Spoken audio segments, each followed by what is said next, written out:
It's not often we get to talk to somebody, you know, on the other side of the line in the penitentiaries. I was in the academy with straight gangsters. I mean, these dudes had LA, you know, 13, Sacramento, you know, the Sacra, Salas. They had their hoods on them. That's what we want to hear. We want to hear the raw deal, you know, coming from that side. They're stabbing the fuck out of them, like literally like 2 feet from me. Inmates, convicts, they're never gonna adjust to me. I have to adjust to their environment. Does that take an effect on you, you know, as a person, you know, in your everyday life when you leave that job, when you walk out the door or out them gates, you know, do you still carry that mentality with you? Yeah, sadly, yes.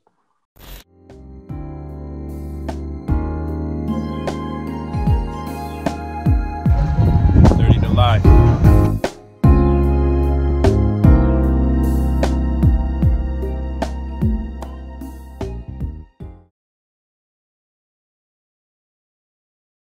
To anybody that's listening, I don't give a fuck how tough you think you are or how much of a fucking badass with that fucking Glock on your lap or that AK-47 on Instagram.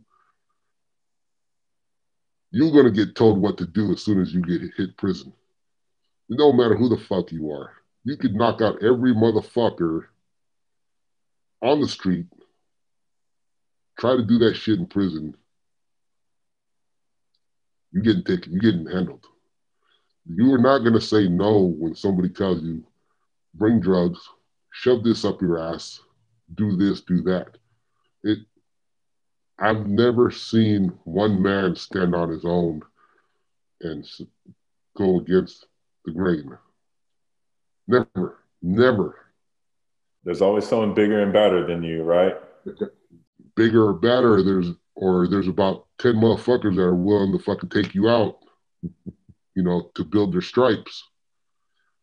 You know, there's always somebody that wants to volunteer so that they can get with that like factor, you know. The big homie says, do this for me, you know, I'm gonna speak highly of you. You're gonna do it. You know, I knew a dude that his name was about 6'5", 340 pounds, athletic. You know, the word was he was sleeping everybody in the county jail. So knocking them out. Gets to prison, same thing. Dudes weren't fucking with him. Gets to Centinela, found out his paperwork, he was a snitch. They packed that dude out so bad that he had to get airlifted out. Just a prime example of you're not as big and bad, you know, till you get to certain places. That's real talk. I always say that on my videos about how you think, you know, on the streets, you might have this rep and you might be this big bad person or whatever, you got bodies or whatever. But when you hit the penitentiary, it's just like what you're saying. You know, what you gonna do when 10 people run up on you with knives? You know, what are you gonna do? When the shit hits the fan, when it really comes down to it, we gonna see how tough you are. There was another dude, a Hispanic. Name was I remember his name clearly. I first came across him, I was like, certain individuals through the years, when you get that gut feeling that they're really killers, you feel it in your gut. I came across him, spoke to him, I was like, this motherfucker is a killer. Like, no hesitation, he's a killer.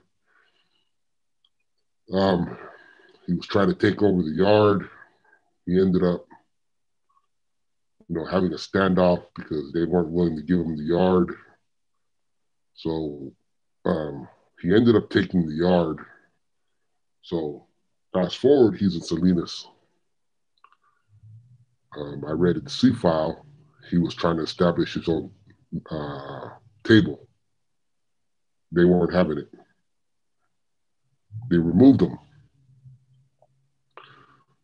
He tried to clear it up, tried to go back to the yard. They told him, nah, you're a dead man. Come back to the yard, you're dead. So he stayed PC.